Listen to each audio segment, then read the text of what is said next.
दुर्गा मैया की। पिताजी, मेरा प्रश्न था कि जैसे आपने कहा कि सावन के महीने में जो लोगों की और जीव जंतुओं में प्राकृतिक में एक प्रजनन क्रिया का विशेष रूप सामने आता है, जिससे चीज़ें और हरी भरी होती हैं, अच्छे से वो फलती फूलती हैं। लेकिन सावन के ही महीने में कई जगह पे हम लोग देखते हैं कि विनाश भी आरंभ हो जाता है, जैसे पहाड़ों में और बादल फटे। तो जैसे अभी अगर देखें तो असम में इतना ज़्यादा मतलब बाढ़ आई, पानी भर गया है कि लोगों के घर मतलब उजड़ गए, और वो सब चीज़ें एक तरीके से विनाश के रूप में देख सकते हैं। तो वो फिर क्यों होता है कि सावन तो इतना शुभ है? एक प्रश्न पूछता हूँ कि अगर मान लो हम लोगों की मौत ही ना हो, जीवन एक सा रस सा चलता रहे। अब यहाँ पे ये भी कह दो कि बूढ़े हो गए तो काम नहीं कर पा रहे हैं, तो पड़े रहना भी तो एक दुखी हो जाता है कि हम कुछ शरीर शिथिल हो गया। लेकिन मेरा मतलब वो नहीं है। मेरा मतलब ये है कि अगर मौत ही ना होगी और तुम एक लंबे समय तक जीवित रहोगे, तो तुम्हारी जो ये यात्रा होगी, एक समय बाद वह यात्रा ऐसी हो जाएगी कि तुम्हें उससे ऊबन सी होने लगेगी कि जीवन में तो कुछ है ही नहीं, बस गया दुकान खोला, बैठ गया, कर लिया, या गया नौकरी किया, शाम को 5 बजे या 7 बजे वापसी आया, फिर अपने बच्चों के साथ खेला, सुबह फिर जाओ नौकरी पे। तो एक रास्ता हमें जो है वो स्वीकार नहीं हो पाती। हमको कुछ ना कुछ अपने जीवन में नयापन चाहिए। इसको हम ऐसे भी देखते हैं जैसे कि मैं ही अपने घर में कोई कमरे में जैसे सोफ़ा इधर सेट है, पलंग इधर सेट है।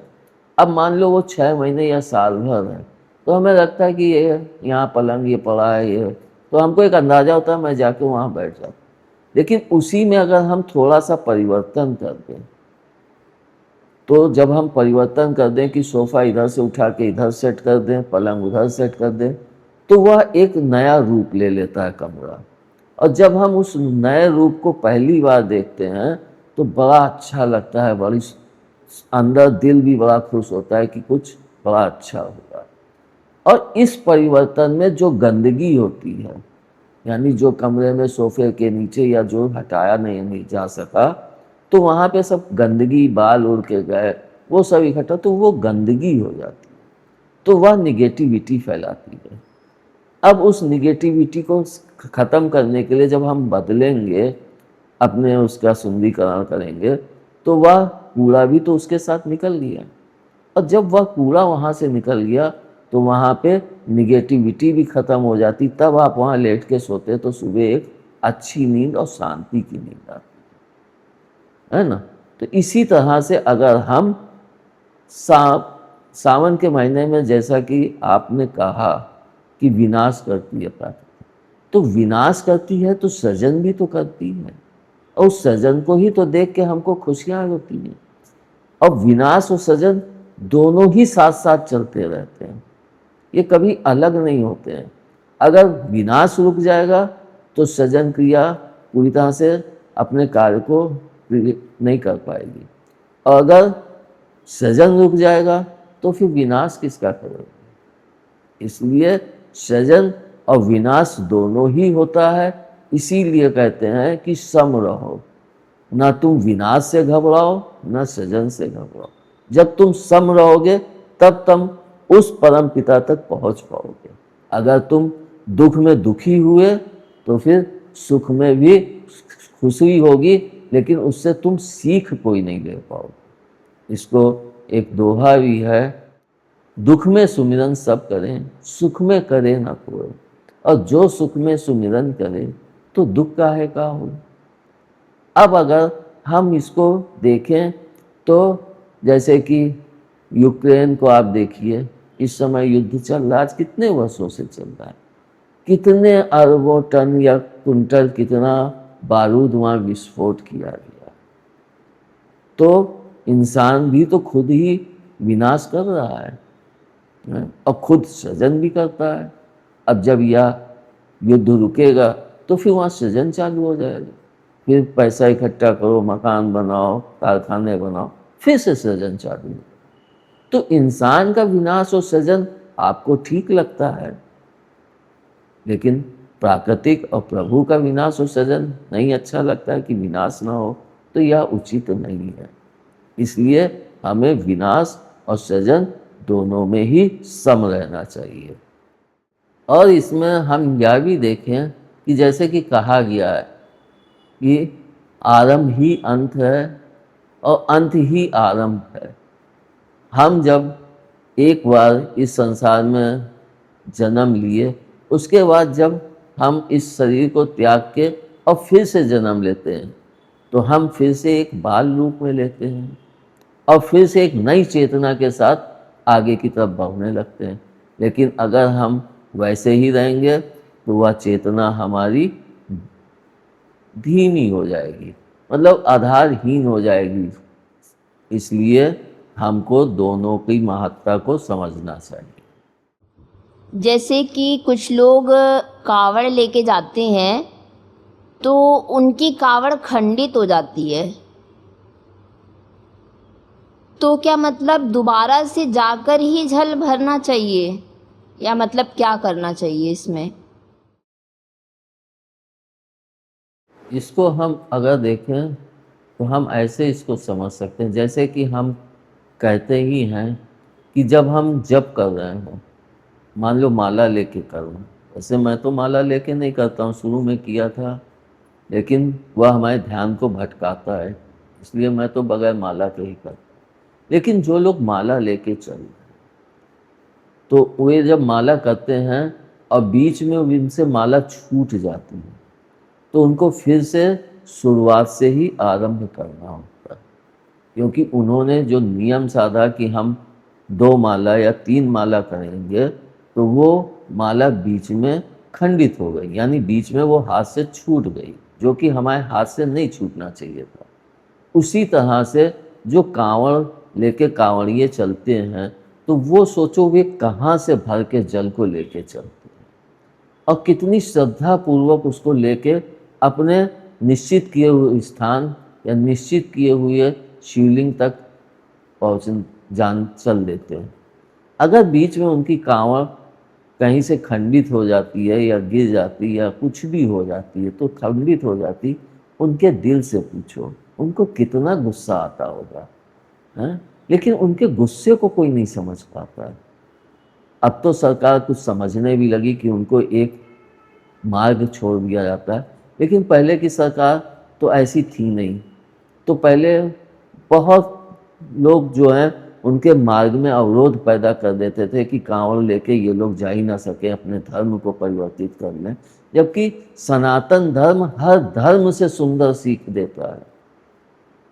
करो प्राकृतिक और प्रभु दोनों का ही आप आशीर्वाद प्राप्त कर सकते हो, उनको आप अपने अंदर एहसास भी कर सकते हो। तो हम जब उनकी कांवड़ टूटती है, तो फिर वो जो उन्होंने अपना एक बना रखा है कि मैं हरिद्वार से जल लेके और कानपुर में आनंदेश्वर में जल चढ़ाऊँगा, तो वे जब हरिद्वार से जल लेके चले और वो मान लो 1 शहर क्रॉस हो गए या 2 शहर क्रॉस हो गए, अब उनकी कांवड़ टूट गई या मतलब खंडित हो गई, तो उनको फिर वहाँ जाके वो जल लेना पड़ेगा, क्योंकि उनका नियम बीच में ही टूट गया, जो उन्होंने साध के रखा था कि मैं इस क्रिया को करूँगा प्रभु के लिए, प्रभु का जलाभिषेक इस तरह से करूँगा।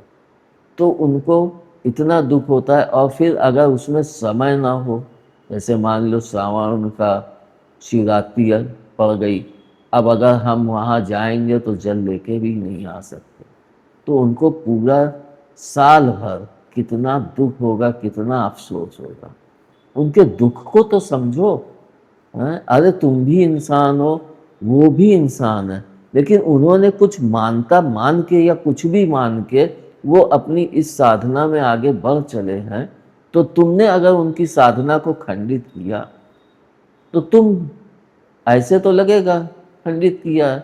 अब उनके जो सज़ा मिलेगी वो आपने देखा नहीं। अगर उनकी सज़ा को देखिए तो किसी न कि जब उनका जैसे ही भाग्यहीन होते हैं, भाग्य उनका गिरता है, तो उनको सज़ा भी उसकी अवश्य मिलती है।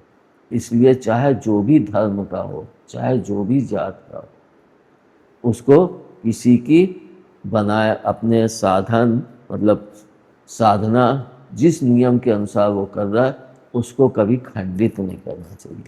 चाहे वह जप कर रहा है, ध्यान कर रहा है, तो पहले हम लोग कथा में सुनते हैं रामायण में कि ऋषि मुनि जप कर रहे हैं, हवन कर रहे हैं, अपना कोई यज्ञ कर रहे हैं किसी विशेष भाव को लेके, और उसमें राक्षस लोग आके कहीं मांस भेज दिए, फेंक दिए, कहीं हड्डी फेंक दिए, उसको खंडित कर दिए। तो उन राक्षसों को देखो बाद में सज़ा मिलती कि नहीं मिलती है।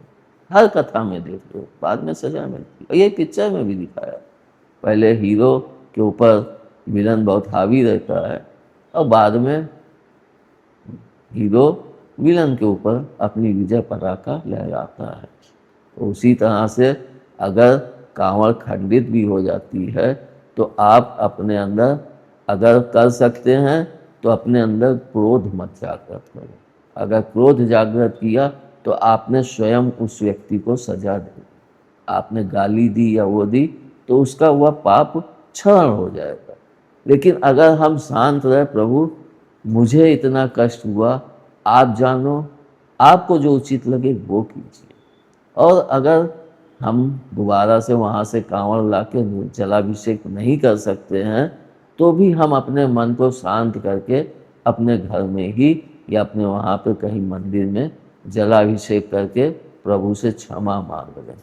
और जिसने जो कर्म किया है, जिसने अगर हमारी भूल से या गलती से कांवड़ खंडित हुई है तो उसको उसकी सज़ा हमें भी प्राप्त होगी, क्योंकि वह हमारी ही गलतियों के कारण खंडित हुई।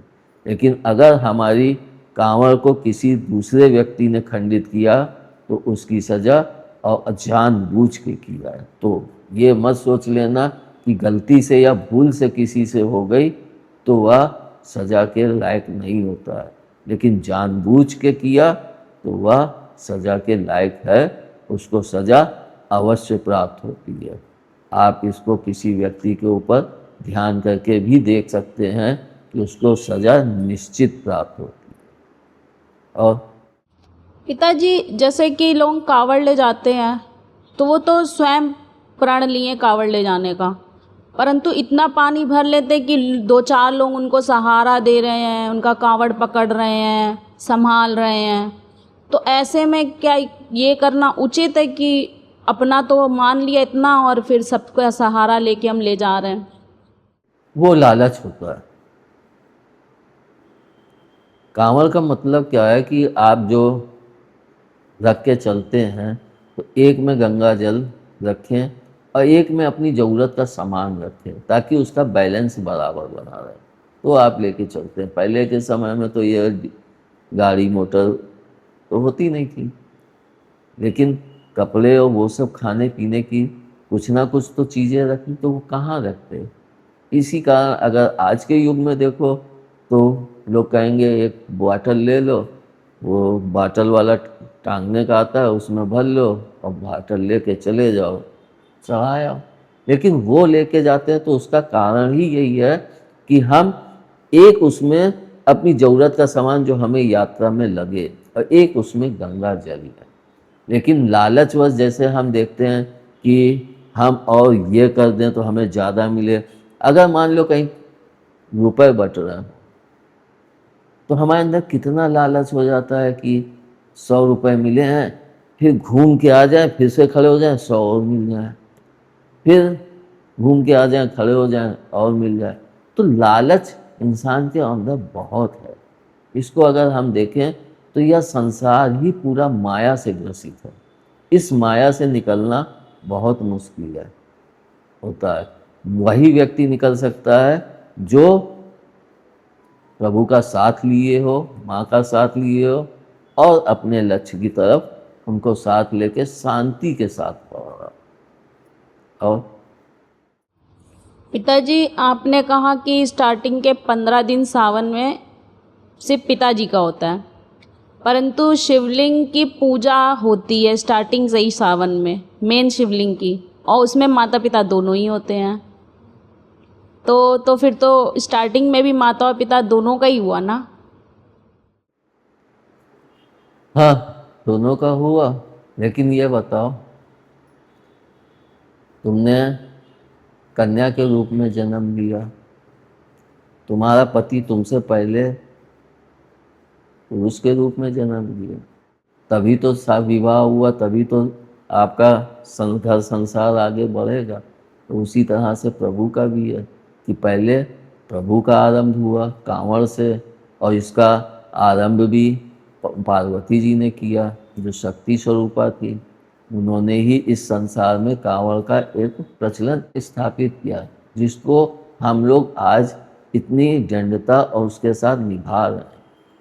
तो उसका हमें संपूर्ण साथ मिलता है। इसके पश्चात अगर हम देखें तो जैसा कि मैंने कहा नहीं कि तीज में हरियाली तीज फोड़ दी जाती, तो उसमें माता जी ने शिव जी को पाया, तब जाके प्रसन्नता पूरे संसार में लहराने लगती है, खुशियाँ दिखने लगती है। उसी तरह से पहले अकेले चलना पड़ता है, फिर पिता और माता दोनों मिल जाते हैं। तो अगर हम एक छोटी सी बात कहते हैं कि अगर मान लो हम पिता का वो ना करके माँ का करें, तो इसी सावन के महीने में ही तो मंगला गौरी का व्रत भी आरंभ होता है, तो उसको आप शुरू से आरंभ कर सकते हैं। आप माँ का ही साथ पकड़े रहो, लेकिन पकड़ना तो पड़ेगा। इसी कारण से कि पुरुष कांवड़ लेके वहाँ पिताजी से मांगे, और जो कन्याएं होती हैं वो मंगला गौरी का व्रत रख के और माता से सुहाग मांगती हैं। तो कितना सुंदर उदाहरण प्रभु ने सावन के महीने में हम लोगों के सामने रखा है। लेकिन हमारा भाव जैसा होता है, हम उसको उसी के अनुसार धारण करते हैं। धन्यवाद। दुर्गा मैया की